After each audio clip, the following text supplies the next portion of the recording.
Welcome back, everyone. It's Charlie. Big surprise, more news about The Flash inside the DCU. James Gunn and DC recently announced a couple of the next Superman spin-off movies and TV shows because they just released that movie and it set up a bunch of other projects they're getting ready to do. One of them is introducing more Flash villains, starting with one of the biggest ones next to Reverse Flash. Apparently, they're introducing the live-action DCU gorilla Grodd during it. What a coincidence that I also have a Grodd figure that I can actually use in videos now. It's been a while since I've used Flash props. I tried to find my Flash ring, but it's in a drawer somewhere. Maybe I'll find it before this show debuts. James Gunn already introduced him during Creature Commandos. I did episode videos for that, but the way that he was introduced in that was an alternate timeline flash forward, which the TV show then walked back, like erased by the finale. So it was the same scene where they introduced all the new Batman, Wonder Woman, the new version of the Flash, Booster Gold, a ton of other big Justice League characters. So a lot of people were pointing out that that technically wasn't canon anymore because they walked back the twist at the end of the show, like they prevented that future from happening. But the new Superman spin-offs that James Gunn announced are meant to be more legit live-action HBO big shows, and it's part of a larger anthology episode plan to introduce more big villains from the comics to the live-action DCU so they can go on to other big movies, like another Flash movie in other big movies down the road. Don't worry, we'll break it all down. It sounds like old times. Like, what? Is there a new season of The Flash? What is Gorilla Grodd doing this season? If you're brand new to the channel, be sure to subscribe to get everything. Of course, I will do episode videos for all these upcoming spin-offs and all the other movies that they do have planned inside the DCU. It's just beginning now, like the Superman movie was really meant to be the tip-off point for the beginning of the DCU. That was why there was so much writing on the success of the movie, and for the most part so far, like it's only been out for a little while as me posting this video, so far it's gone well enough that James Gunn has been allowed to continue doing all the plans that he has for the other upcoming movies and TV shows. And while the movie was coming out, he started giving interviews about the rest of the major Justice League characters in live action, what he plans on doing with them, like the new version of The Flash, the new Wonder Woman, Batman, even Martian Manhunter. Call me the Martian Manhunter.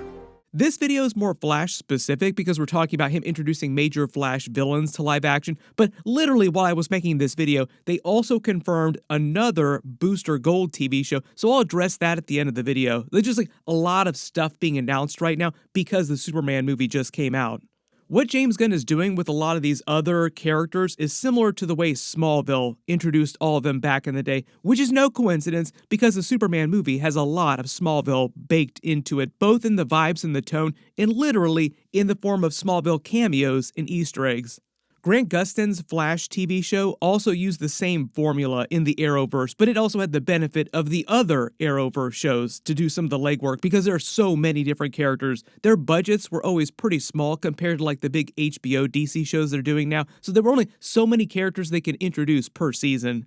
But if you didn't see the news, what's going on with Gorilla Grodd in the DCU is he's supposed to debut on the Jimmy Olsen Superman TV show. He didn't say what the official title of the show is supposed to be, like DC Presents or Legion of Supervillains or something else. It's going to be an HBO crime anthology show, like a crime drama theme, more like The Penguin, where Jimmy Olsen hosts an anthology show and investigates different DCU villains case by case. That was why you were seeing all the jokes about Darkseid in the DCU being introduced on the Jimmy Olsen show, because Darkseid in the comics was introduced in a Jimmy Olsen comic book back in the day. I can already picture it in the background. This is Jimmy Olsen here to talk to you about the anti-life equation, brought to you by Lord Tech and sponsored by Chacos. Everybody buy Chacos.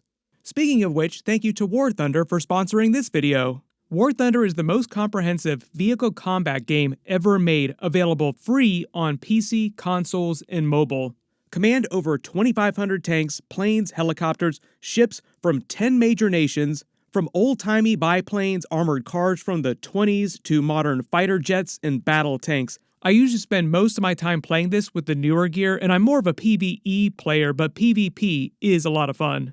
Immerse yourself in the intense combat of War Thunder, where detailed vehicles, realistic graphics, and authentic sound effects put you in the most powerful war machines of our time. Compete with over 70 million current players in epic PvP battles, unmatched high-quality content to discover. There's no better game for fans of military history. Sign up now using my links. I'll put them down in the description below. New and returning players that haven't played in the last 6 months can get a massive bonus pack for PC and console versions, including an exclusive Eagle of Valor vehicle decoration, 100,000 Silver Lions, and 7 days of premium account activity, so be sure to check it out and claim that sign-up bonus. You could just picture Jimmy Olsen on his video podcast crime show, "Everybody be sure to buy Chacos or Darkseid will conquer the earth." That would be one of the all-time hat tricks James Gunn could pull. Like, oh, you thought it was just going to be some casual Jimmy Olsen video podcast show where he investigates DC villains. Nope, we're going to introduce Darkseid during it. But it does sound like the show will be kind of like a true crime video podcast, like America's Most Wanted or Unsolved Mysteries, and Jimmy Olsen just hosts it himself and investigates different DC villains, and that's how they uncover really major DC villains in live action that then go on to other big movies, like Gorilla Grodd would go on to like a new Flash movie in a couple years, and so on and so forth with the other big villains that they introduce. So it sounds like a lot of the other big Daily Planet characters will show up, like Superman will probably show up as Clark Kent at least a little bit, and then a little bit as Superman. Lois Lane also probably going to show up, Perry White, the other big Daily Planet characters. It sounds like it's going to be 8 episodes per season, just like Peacemaker, The Penguin, their other DC HBO shows like the Green Lantern HBO show is going to be 8 episodes. We might get some more teasers for it during Peacemaker Season 2, because we already know a bunch of the major Superman characters are coming right back, including Superman himself is supposed to show up during the episodes. The Justice Gang we saw in the trailer, like Green Lantern, Hawkgirl, Maxwell Lord. Rick Flag Sr. is supposed to be a big character during it. We know some of Lex Luthor's henchmen are also coming back in episodes, so it's something connected to Lex Luthor's happening while he's still in Bel Reb prison, because Peacemaker Season 2 takes place like literally right after the Superman movie.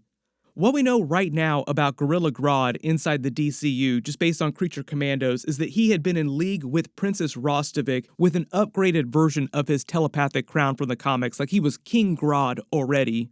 But because that was meant to be a possible future that Cersei was showing them, which they stopped from coming to pass, they killed the princess at the end of the show, it means that that never wound up happening. So they didn't really explain what Gorilla Grodd was doing in the present day of the DCU during that. It sounds like that's what they're going to deal with during this Superman spin-off TV show. Grodd?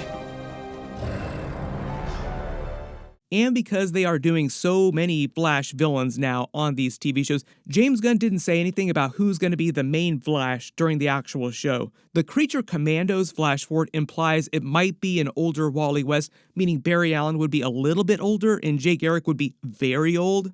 But it is always possible that he starts with a center point of Barry Allen, and it's a younger Wally West in the universe. There were just a lot of clues that made it seem like his eventual Justice League will feature Wally West as the Flash on that team, not Barry Allen, and it'll be more like the animated version of the Justice League team. Jay Garrick was also featured on the mural in the Hall of Justice, depicting many of the classic metahuman superheroes the past 300 years, sort of like a Justice Society kind of mural. Some people were trying to claim that James Gunn said that Jay Garrick was not on that mural, but you can clearly see Jay Garrick's helmet in his runner's pose, so James Gunn was probably mistaken or thought he was talking about a different part of the mural or a completely different character, and that's why there's some confusion about who's up on there. There are many, many characters up there. I've already done a full video breakdown of every single one. Some of them are super deep cuts, so I'll link it below in the description. It was actually a really cool way for him to do a lot of world building without hijacking the movie to just stop and explain every single little thing. Like, boom, just show him in a picture in the background and it's canon. Based on what James Gunn has already said since the Superman movie came out, his timing for a lot of this is that he's waiting till after he casts the new Batman and the new Wonder Woman to cast the new main version of The Flash. And it sounds like that'll happen, like for Batman and Wonder Woman, in the next 2 years. So I wouldn't be surprised if you just see The Flash, or flashes, multiple flashes, in the background of movies and TV shows until then. Like, we'll see one of the Flashes in the background when they introduce Grodd on this Superman spin-off TV show. They didn't say when that is supposed to premiere, but right now it sounds like 2027 is the plan, because that's also sounds like when they're going to release the Booster Gold TV show, assuming that everything goes well through production. Right now, their next real big shows are Peacemaker Season 2. Those episodes are literally releasing in a couple weeks as me posting this video. I will do videos for all of them just like I did for Season 1. I know there are a ton of questions about what's still canon, what's not canon anymore. I will talk about that during my Peacemaker episodes. There are a couple of jokes that he actually told about Black Adam and Shazam not being canon anymore because of those post-credit scenes, like, not today, Black Adam, not today, Shazam, you're not coming anywhere near the DCU right now. It was the most crazy collection of egos that you've ever seen. As a lot of you have also been asking, the Booster Gold TV show might be where they bring Blue Beetle back from that movie. Zolo said that James Gunn was going to let him come back as Blue Beetle. It just sounds like he was going to be crossing over with Booster Gold when they introduced the character, and now we know. It sounds like it'll be 2027 for that show.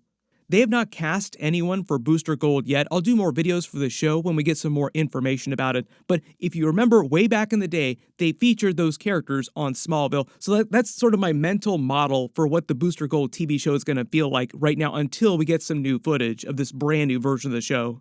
Super Deep Cut 2, that Booster Gold Blue Beetle episode of Smallville was also meant to set up the Blue Beetle spin-off TV show that Jeff Johns was working on with the WB at the time, because it was still the WB. I think that maybe they had turned into the CW by then.